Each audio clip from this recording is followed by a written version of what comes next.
Familiar dengan pertanyaan kenapa uang jajan 1.000 dulu terasa banyak dan sekarang 100.000 pun habis dalam sekejap? Pertanyaan itulah yang mungkin diam-diam menghantui banyak dari kita. Muncul tanpa diundang saat kita sedang santai, selesai bekerja, atau bahkan ketika sedang menyendiri di sudut kamar yang gelap. Padahal kalau kita mau menengok ke belakang, orang-orang tua kita punya cerita yang sangat berbeda. Generasi yang sempat hidup dan merasakan ekonomi di masa pemerintahan Orde Baru, di masa Presiden Soeharto, masa di mana rupiah masih punya wibawa, masih cukup disegani. Mereka bercerita, dulu dengan uang 100 rupiah saja, seseorang sudah bisa membawa pulang berbagai macam kebutuhan, beras, gula, kopi, minyak. Tetapi proses sejarah, kebijakan ekonomi, transformasi industri, dan perubahan sistem keuangan yang berlangsung selama puluhan tahun telah membawa kita pada suatu kenyataan pahit. 100 rupiah yang dulu bermakna sekarang menjadi koin tidak berharga. Sering kita temukan begitu saja di jalanan atau mengendap di kantong saku tanpa kita tahu mau dibelikan apa. Apa sebenarnya yang terjadi dengan nilai mata uang kita hari ini? Siapa yang seharusnya bertanggung jawab atas merosotnya rupiah yang kita pakai setiap hari? Dan benarkah ini semata-mata ulah pihak asing atau justru sebaliknya? Ada faktor lain yang selama ini luput dari perhatian kita. Bersama channel ini, mari kita menyelami rupiah lebih dalam dan memahami apa yang sebenarnya terjadi di balik melemahnya nilai uang yang setiap hari kita genggam.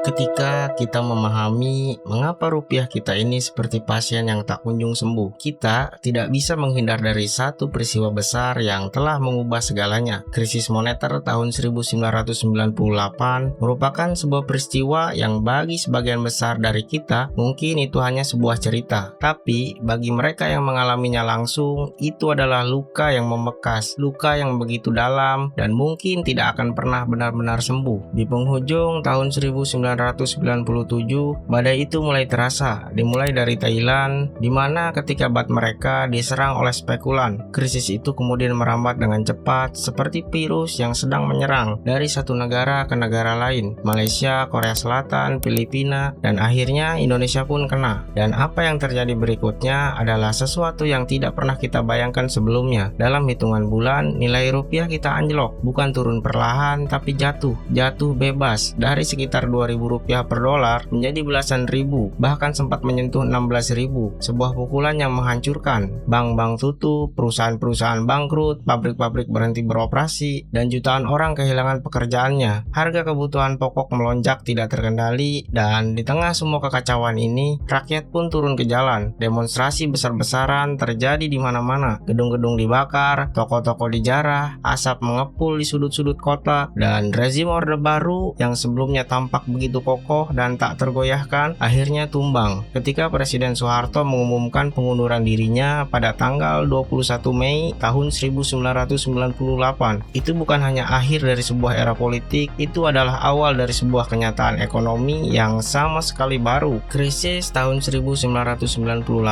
bukan hanya menghancurkan nilai rupiah, ia juga menghancurkan kepercayaan rakyat pada pemerintah, kepercayaan dunia pada Indonesia, dan yang paling penting, kepercayaan kita terhadap mata uang kita sendiri.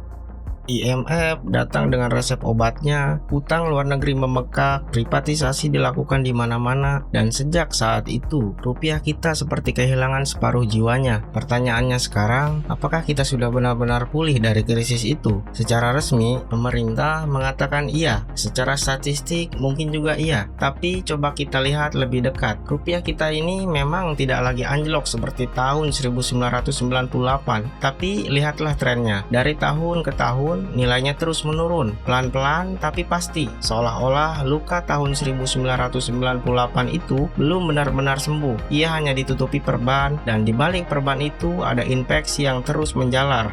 Salah satu dampak yang paling serius dari krisis itu adalah bagaimana Indonesia kemudian dicap oleh investor global. Kita masuk ke dalam klub yang tidak memegahkan sama sekali. Mereka menyebutnya The Fragile Five atau 5 negara rapuh bersama India, Brazil, Turki, dan Afrika Selatan. Kita dianggap sebagai negara-negara yang paling rentan terhadap guncangan, negara-negara yang ekonominya punya banyak penyakit bawaan. Mengapa kita bisa masuk klub itu? Karena investor melihat di balik pertumbuhan ekonomi yang kita rayakan, ada lubang-lubang struktural yang tidak pernah diperbaiki, masalah yang sudah ada sejak sebelum krisis tahun 1998, dan anehnya sampai sekarang belum terselesaikan. Dari sinilah kita mulai memahami masalah rupiah kita ini bukan semata-mata karena dolar yang sedang kuat, bukan semata-mata karena ulah spekulan asing, tapi lebih dalam dari itu. Masalahnya ada pada diri kita sendiri, pada struktur ekonomi yang rapuh, pada kebiasaan-kebiasaan yang tidak pernah kita ubah, dan dari sinilah kita mulai masuk ke inti persoalan. Mari kita bedah satu persatu.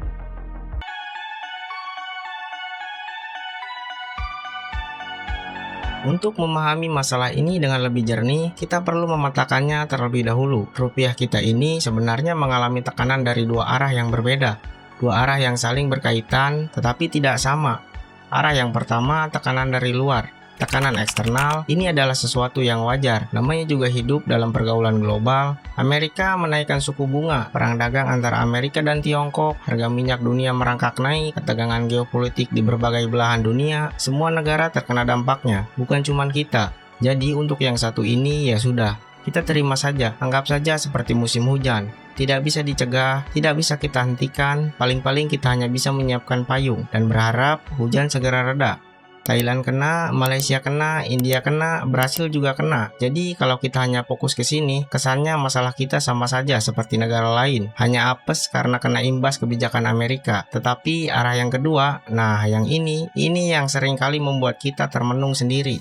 Tekanan dari dalam, tekanan internal. Ini murni urusan kita sendiri, bukan karena dolar yang sok jagoan, bukan karena The Fed yang seenaknya mengubah suku bunga, melainkan karena kita secara kolektif terus-menerus melemahkan rupiah kita sendiri. Dan ironisnya, coba kita perhatikan, itu banyak suara di televisi, di forum-forum diskusi, di acara-acara berita yang sibuk sekali menyalahkan dolar, seolah-olah semua ini adalah konspirasi asing, seolah-olah ada pihak luar yang sengaja ingin menjatuhkan rupiah kita. Padahal kalau kita mau sedikit jujur dan menengok ke dalam, ada banyak sekali yang bolong di sana. Banyak lubang di perahu kita sendiri yang selama ini kita cuekin, kita abaikan, atau kita pura-pura tidak lihat. Bukan berarti mereka berbohong, bukan. Mereka menyampaikan sebagian kebenaran, tetapi ya baru setengah jujur, karena mereka hanya menyorot satu sisi dan berpura-pura tidak melihat sisi yang satunya, yang justru jauh lebih parah. Jadi mari kita jujur sejenak. Mari kita lihat apa saja lubang-lubang di perahu kita itu, apa saja yang selama ini membuat rupiah kita terus tertekan dari dalam.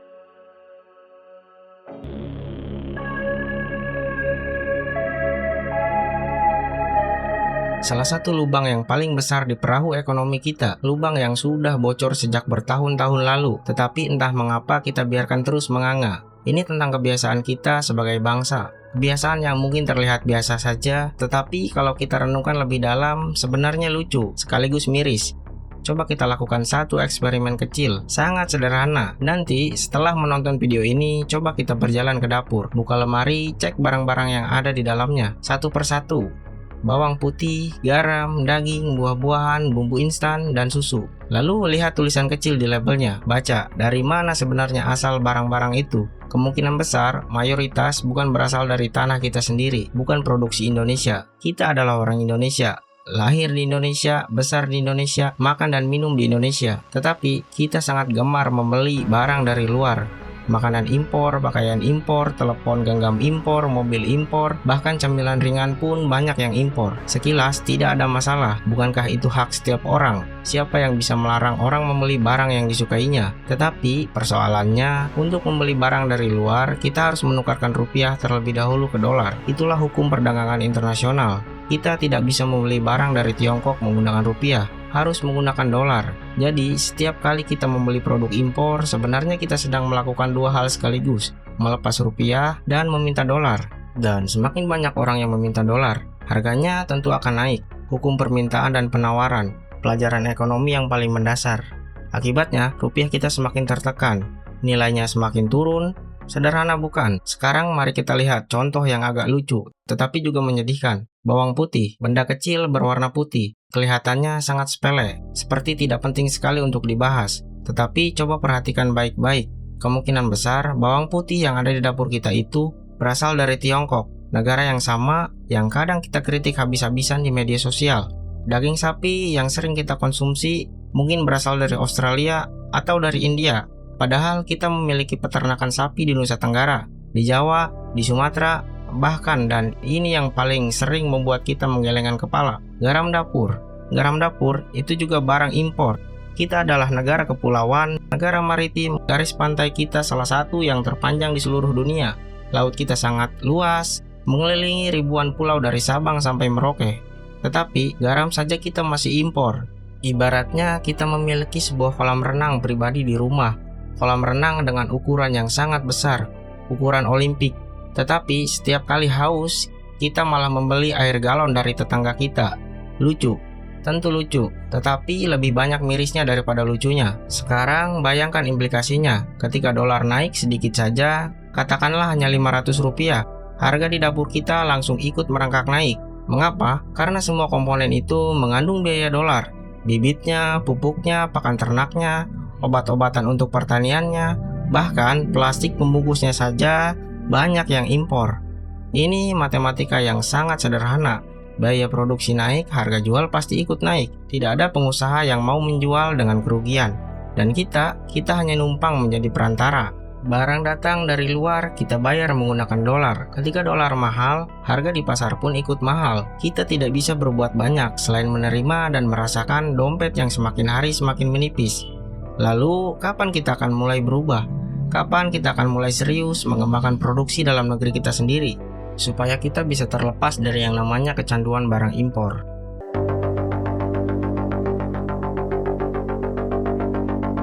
Bank Indonesia mencatat utang luar negeri Indonesia tembus 435,6 miliar dolar atau tembus 7.000 triliun rupiah. Kita akan berbicara tentang utang. Biasanya ketika kita membaca berita atau menonton televisi, fokus pembicaraan selalu tertuju pada satu jenis utang saja. Utang pemerintah, utang negara, berapa jumlahnya, berapa persen dari PDB, apakah masih aman atau sudah mengkhawatirkan. Padahal ada satu jenis utang lain yang sering kali tidak terlihat, jarang dibahas, jarang disorot, tetapi dampaknya sangat besar terhadap nilai rupiah kita. Utang perusahaan swasta, perusahaan-perusahaan besar, korporasi, BUMN, perusahaan tambang, perusahaan properti, perusahaan yang mungkin sahamnya dimiliki oleh banyak dari kita melalui reksadana atau investasi. Begini situasinya, banyak perusahaan di Indonesia memilih untuk berutang dalam bentuk dolar. Mengapa? Alasannya sangat masuk akal, karena suku bunganya lebih rendah. Kalau mereka berutang di bank lokal dalam rupiah, bunganya bisa mencapai belasan persen. Tetapi kalau berutang dalam dolar, bunganya hanya beberapa persen saja. Siapa yang tidak suka dengan bunga murah? Tetapi disinilah letak persoalannya. Pendapatan mereka dari hasil penjualan dari kegiatan operasional sehari-hari dalam bentuk rupiah. Mereka menjual produk kepada masyarakat Indonesia dan dibayar menggunakan rupiah. Nah, ketika utang jatuh tempo, mereka harus melunasinya dalam dolar, bukan rupiah. Ini seperti bom waktu. Semakin mendekati tanggal jatuh tempo, kebutuhan mereka akan dolar semakin membesar. Dan mereka harus menyiapkan dolar itu. Agar lebih mudah membayangkannya, mari kita buat ilustrasi sederhananya. Perusahaan X berhutang 100 juta dolar. Pada saat berhutang, kursnya masih 14.000 per dolar. Jadi kalau dihitung kewajiban mereka setara dengan 1,4 triliun. Masuk akal, masih sesuai dengan perhitungan bisnis mereka. Kemudian tiba-tiba tanpa peringatan, dolar naik menjadi 16.000. Sekarang perhatikan apa yang terjadi. Secara akuntansi, utang yang tadinya 1,4 triliun tiba-tiba membengkak sendiri menjadi 1,6 triliun, naik 200 miliar rupiah. Hanya karena perubahan kurs, perusahaan itu tidak menambah utang lagi sedikit pun. Tidak meminjam uang tambahan, tetapi beban utangnya bertambah 200 miliar rupiah. Nah, karena panik, utangnya semakin membengkak dan takut nanti semakin parah lagi, mereka pun buru-buru membeli dolar di pasar. Mereka ingin segera mengamankan dolar, selagi kursnya belum naik lebih tinggi. Bayangkan, kalau ada ribuan perusahaan yang melakukan hal yang sama persis dalam waktu yang bersamaan. Semua perusahaan berebut dolar di pasar valuta asing. Apa yang akan terjadi? Permintaan dolar melonjak drastis, dan harganya tentu akan menjadi semakin mahal. Dan siapa yang akan menjadi korban? Masyarakat luas, dan rupiah kita menjadi semakin terkapar. Inilah efek domino yang sempurna, dan batunya kita sendiri yang menyusun rapi-rapi. aturan yang memungkinkan perusahaan berutang dalam valuta asing tanpa adanya perlindungan nilai yang memadai, dan kita terlalu percaya diri bahwa kurs akan selalu stabil, dan ketika hantaman itu datang, kita malah sibuk menyalahkan pihak luar.